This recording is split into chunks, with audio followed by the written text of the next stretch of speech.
Scorching temperatures are plaguing millions from the Midwest to the Northeast, with an estimated 150 million people under extreme heat warnings. Daytime highs approach and exceed 95,100 degree F, with heat indexes between 105 and 110 degrees. The relentless heat has led to increased deaths from heat-related complications, and wildlife is also suffering. July is likely to be the hottest month on record globally, according to a report. Cities are taking emergency measures, providing resources, and extending access to public pools to cope with the extreme conditions. Florida Governor Ron DeSantis criticized Representative Byron Donalds over his stance on the state's controversial school curriculum on slavery. DeSantis gave Donalds an ultimatum, asking him to either support the free state of Florida or side with Vice President Kamala Harris and liberal media outlets who have criticized the curriculum. Donalds joined Harris in opposing a line in the curriculum that suggests slaves benefited from their skills.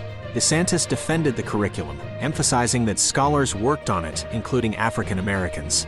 Mitch McConnell's recent freeze-up during a speech highlights the advanced age of many U.S. political leaders. At 81, he joins other elderly members in Congress, including 89-year-olds Chuck Grassley and Dianne Feinstein, and 81-year-old Bernie Sanders. President Joe Biden, at 80, is the oldest U.S. president, surpassing the median age of world leaders.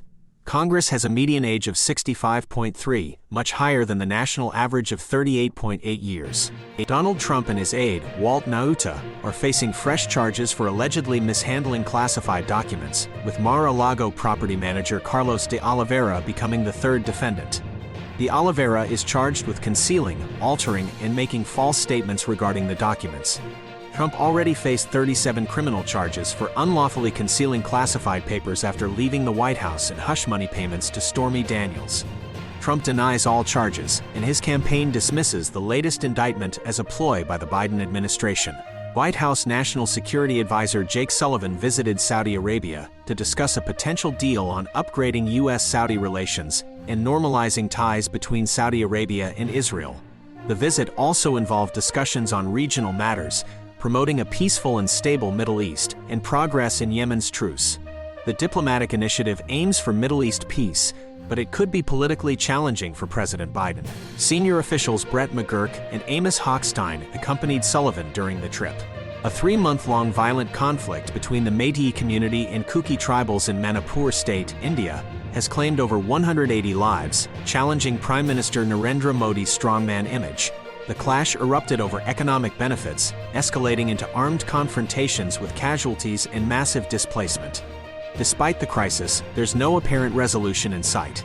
Critics, including historian Ramachandra Guha, blame Modi for failing to address the crisis adequately. The conflict poses a significant challenge as India prepares to host the G20 summit and gears up for a general election.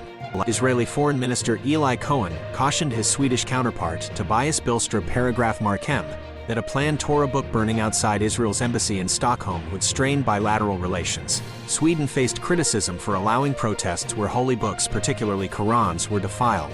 While Sweden upholds freedom of expression, Cohen urged the prevention of events that could harm diplomatic ties. The activist behind the plan claimed to protest Quran burnings but didn't proceed with the act. Swedish officials promised to explore constitutional changes to prevent such incidents.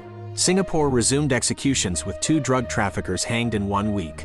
Saridui Jamani, 45, and Muhammad Aziz Hussain, 56, were both sentenced to death for heroin trafficking. Despite appeals to abolish capital punishment for drug offenses, Singapore maintains the death penalty to deter drug-related crimes. Another execution is scheduled, with calls for clemency. Critics argue that evidence shows executions don't deter drug activity, but authorities believe they are essential in combating drug demand and supply. If carried out, it will be the 5th execution this year.